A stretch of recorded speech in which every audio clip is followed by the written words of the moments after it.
최소 10년 뒤, 20년 뒤 정도를 바라봤을 때는 충분히 이제 XRP 자체가 비트코인이 온라인 금이라면 XRP는 디지털 다이아몬드라고 말씀드릴 수 있을 정도의 금융에 대한 포용력을 가져갈 수가 있고 큰 유틸리티를 차지할 것이기 때문에 충분히 그만한 큰 포텐셜은 나올 수 있을 거라고 생각을 합니다. 비트코인이 1억 분의 1로 쪼개지는 사토시 단위로 하위 단위가 있다면 XRP는 100만 분의 1로 쪼개질 수 있는 드랍이라고 하는 하위 단위가 있겠죠. XRP도 마찬가지로 그렇게 결국에는 쪼개지는 단위로 구현이 될 수가 있다라고 생각을 합니다. 조금 더 중장기적으로 이런 물량을 한 5,000개에서 10,000개 정도는 좀 따로 빼두는 게 어떨까?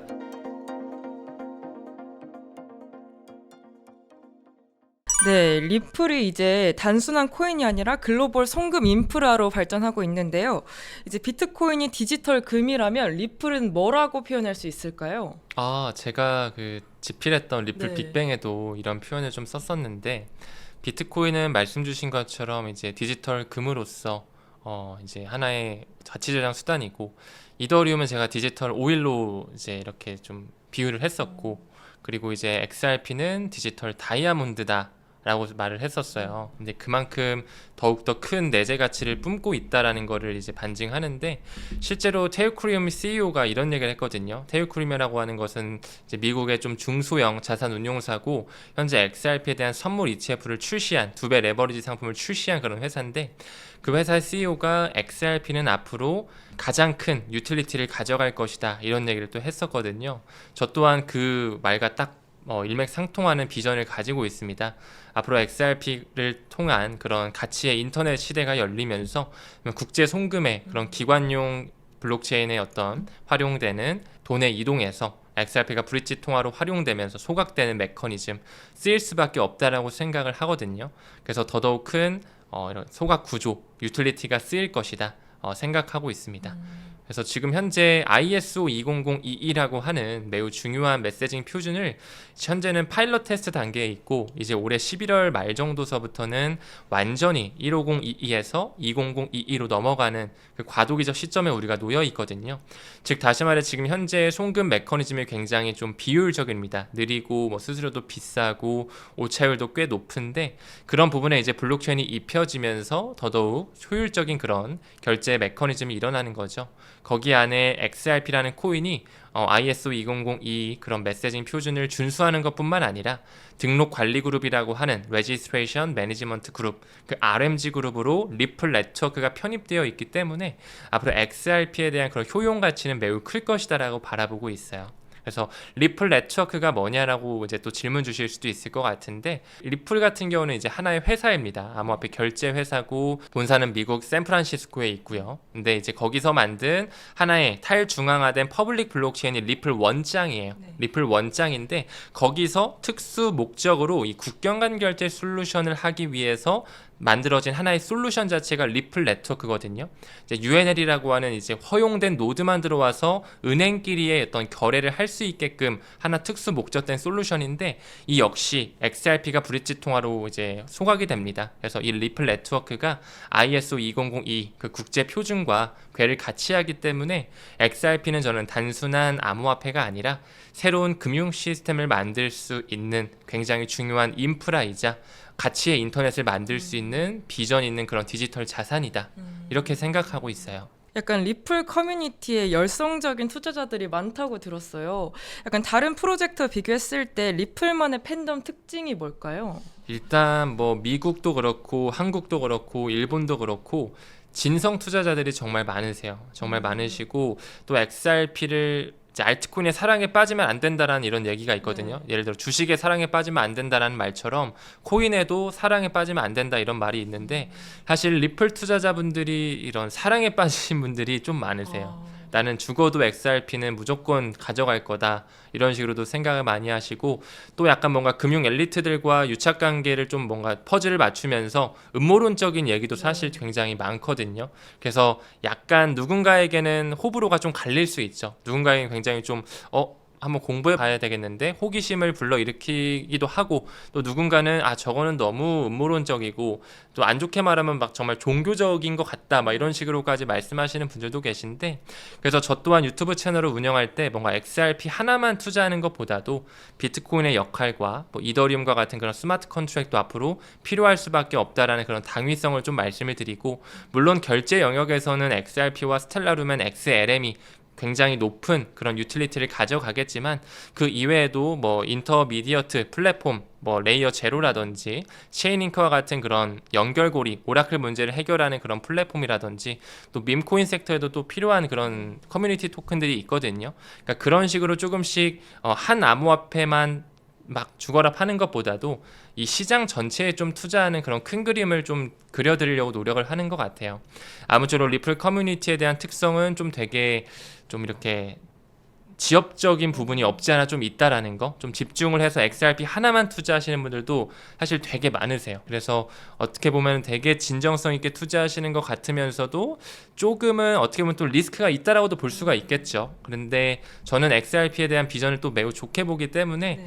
정말 본인이 확신이 있고 내공이 기반이 됐다라고 하면 그것 또한 어떻게 보면 또 좋은 투자 전략이 될 수도 있겠죠. 그래서 투자에 대한 선택은 당연히 본인의 몫이고, 그것에 대해 익절하는 것도 본인의 어떤 시나리오 플래닝을 해야 되겠지만, XRP에 대해서 저도 굉장히 좋은 밝은 비전을 보고 있다라는 것은 명백하게 말씀드릴 수 있을 것 같습니다. 그리고 또 리플과 SEC 소송 굉장히 길어지고 있는데 이게 마무리 국면으로 이제 접어들었다고 볼 수 있을까요? 네, 그쵸. 사실 또 리플 투자자 입장에서는 이 소송이라는 워딩 자체만 네. 들어도 이제는 뭐 약간 해탈의 경지에 왔다라고도 생각이 네. 들 정도예요. 4년 반 정도가 이제 돼가고 있는데, 이제는 거의 막바지에 들었죠, 사실상. 지금 뭐 이제 벌금 자체도 1억 2,500만 달러에서 5천만 달러로 하향 조정이 됐고, 이제 SEC와 리플이 항소를 이제 그만하겠다 이제 요청서를 냈는데, 잠깐 지금 아날리스타 토레스 판사가 이거 절차가 너무 간소화돼 있다라고 하는 명분으로서 잠깐 좀 스탑을 해놓은 상태거든요.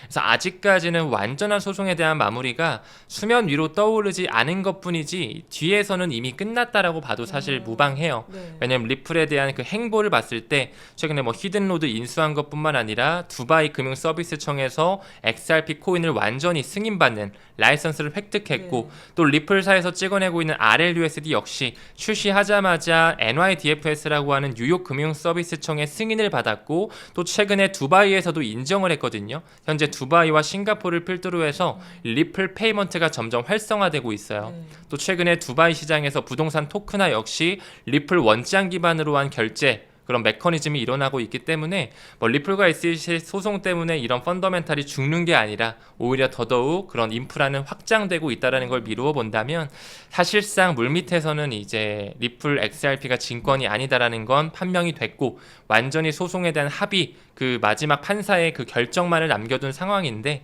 시간이 좀 길어지다 보니 많은 개인 투자자분들이 뭐 XRP에 대해서 조금 부정적으로 생각하고 지치시는 분들도 생겨나는 거는 어쩔 수 없는 것 같습니다. 또 우리가 XRP를 투자할 때 워낙 퍼드성 기사가 많이 나오거든요. 이제 약간의 거짓이 조금 섞인 그런 기사죠. 뭐 불확실성이라든지 그런 두려움을 주는 기사를 우리가 퍼드성 기사라고 하는데, 뭐 예를 들어서 리플사에서 RLUSD에만 집중하고 XRP 코인은 버릴 것이다, 뭐 이런 얘기라든지, 뭐 ISO 20022 코인이 XRP와는 연관이 없기 때문에 아무리 이 메시징 표준으로 채택이 돼도 XRP 코인은 오르지 않을 것이다, 뭐 이런 식의 어떤 퍼드성 기사가 많이 나오고 있거든요. 사실상 우리가 그런 부분의 본질을 공부하면 RLUSD가 활성화되면 될수록 XRP의 소각량에는 더 긍정적인 역할을 하게 되게끔 설계가 돼 있어요. 물론 이더리움망에도 주조가 되어 있지만 최근 올해 4월서부터는 굉장히 막대한 양의 RLUSD가 리플 원장에 올라가고 있기 때문에 소각량 자체가 지금 계속 늘어나고 있거든요.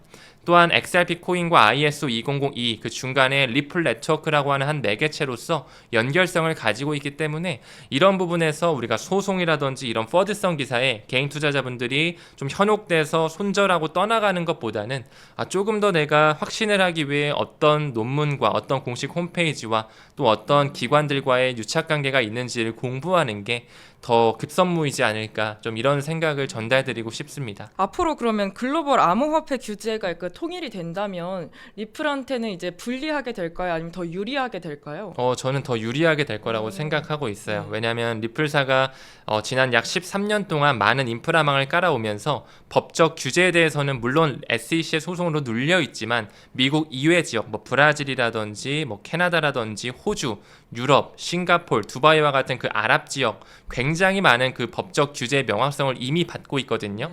또한 영국의 FCA라고 하는 금융행위감독원에서도 XRP를 증권이 아닌 토큰으로 완전히 간주를 하면서 결제용 메커니즘에 대한 유틸리티 코인으로 인정하고 있었어요. 그러니까 그런 것만 미루어 보더라도 미국에서 증권거래위원회로서는 릿 도속을 만들어내면서 눌러왔고 차트적 패턴도 이렇게 삼각형을 보여주고 있지만 미국 외 지역에서는 많은 어떤 채택과 기관의 인정과 인덱스로의 활용 이런 것들이 있었기 때문에 사실 앞으로 뭐 지니어스 액트 법안과 같은 스테이블 코인 법안이 통과가 된다 한들 앞으로 더 RLUSD 역시 NYDFS의 승인을 받았기 때문에 점점 더 활성화될 수 있는 숫자는 많아질 것이다. 그리고 XRP 코인 역시도 리플 네트워크를 통해서 국제 송금에서 활용될 수 있는 가능성 매우 크게 열려 있고 비자 카드와 마스터카드와도 이미 RMG 그룹으로서 궤를 같이 할 뿐만 아니라 뭐 웨스턴 유니온, 머니그램과 같은 국제 송금의 강자들과도 이미 직간접적으로 손을 잡고 있기 때문에 XRP와 XLM 이 ISO 2002 코인에 준수할 뿐만 아니라 이 회원사로 들어가 있는 이 두 가지 코인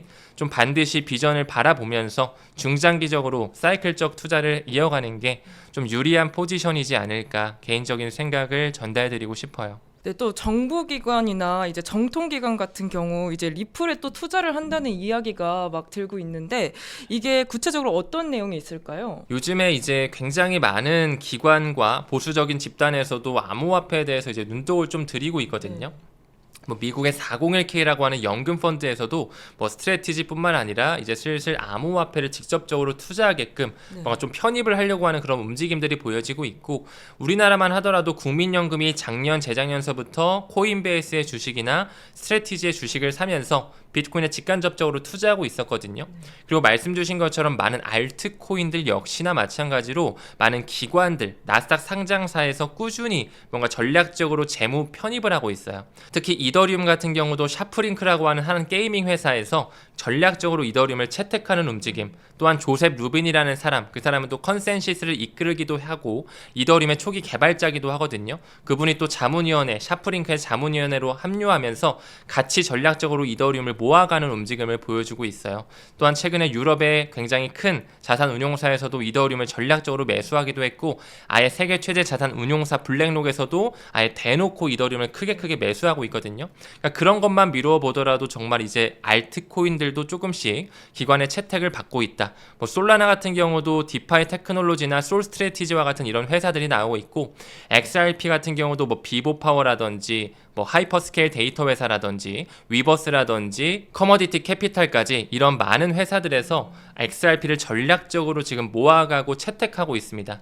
그런 부분을 미뤄본다면 이제 비트코인뿐만 아니라 많은 글로벌 메이저 알트코인 역시 기관의 포모의 시기 이미 따놓은 당상이 되지 않을까 이렇게 좀 바라보고 있어요.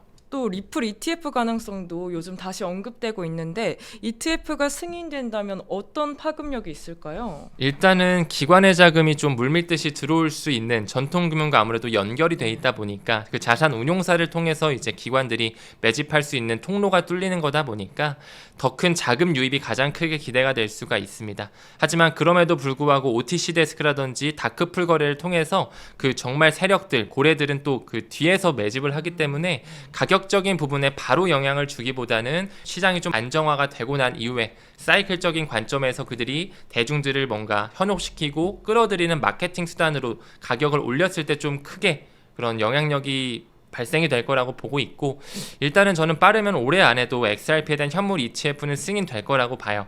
리플의 C레벨들도 지금 그렇게 다 암시를 해주고 있고 특히나 리플에서 찍어내는 달러 기반의 스테이블 코인인 RLUSD 역시 올해 안에 탑5 안에 그 달러 기반의 스테이블 코인 안에 편입이 될 것이다 이런 얘기를 하고 있는데 그만큼 많은 기관의 채택과 그런 국가 단위의 채택 또한 나올 수밖에 없다라고 생각을 합니다.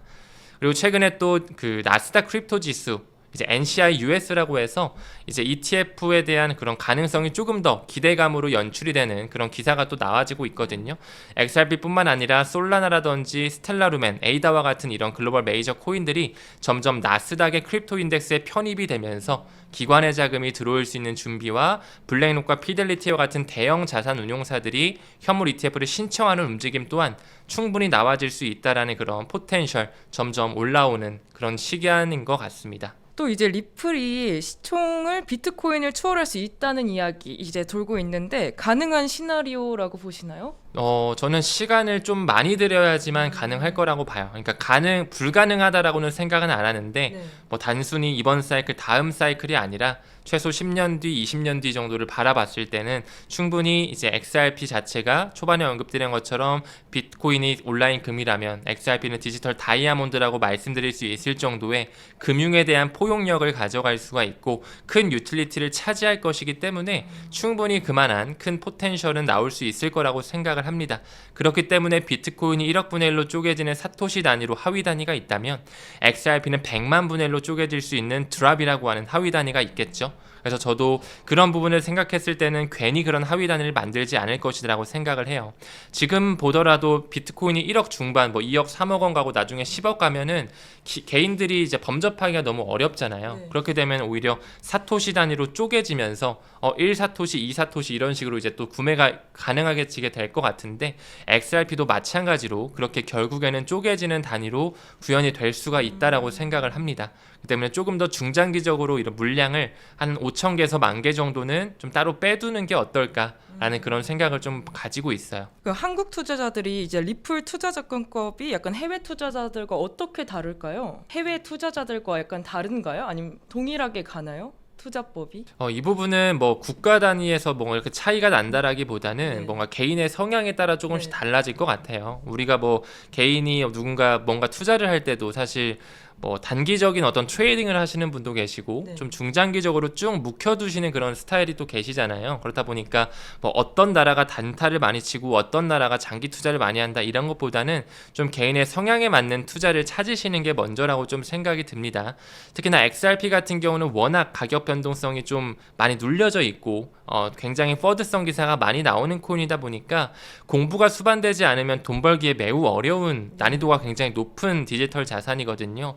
그렇기 때문에 저는 항상 구독자님들에게도 DCA 전략, 네. 이제 분할 매수를 하자, 리플 적금 든다라고 생각하고 한 달에 뭐 2, 30만 원씩 천천히 모아 가시는 거죠. 그러면서 이제 공부를 천천히 수반하면서 내가 요 정도면은 좀 확신을 더 키워서 좀 자금을 더 넣어봐야겠다. 이렇게 조금씩 점진적으로 수량을 확보하는 게 네. 조금 더 안전하고 건강한 투자 전략이지 않을까 생각이 들어요. 그래서 뭐 암호화폐 투자할 때 이 전략이 무조건 옳다, 100% 이게 정답이다라고 말씀드릴 수는 없겠지만 아마 많은 분들이 느끼고 계시는 것처럼 아직까지 많은 대중들은 암호화폐에 대해 관심조차 없고 네. 투자를 하더라도 사실 되게 좀 두렵고 내가 가지고 있는 코인들이 너무 크게 극심하게 변동성이 커서 이제 손절권이 크다 보니까 스트레스 받아 하시는 분들이 정말 많으시거든요. 그래서 처음부터 뭐 빚을 내서 투자하시거나 막 거액을 투자하기보다는 일단 그냥 한 달에 10만 원, 20만 원씩 좀 부담 없이 접근을 하시면서 암호화폐 생태계가 도대체 어떤 산업군이고 네. 앞으로 왜 이제 시대적 방향성이라고 하는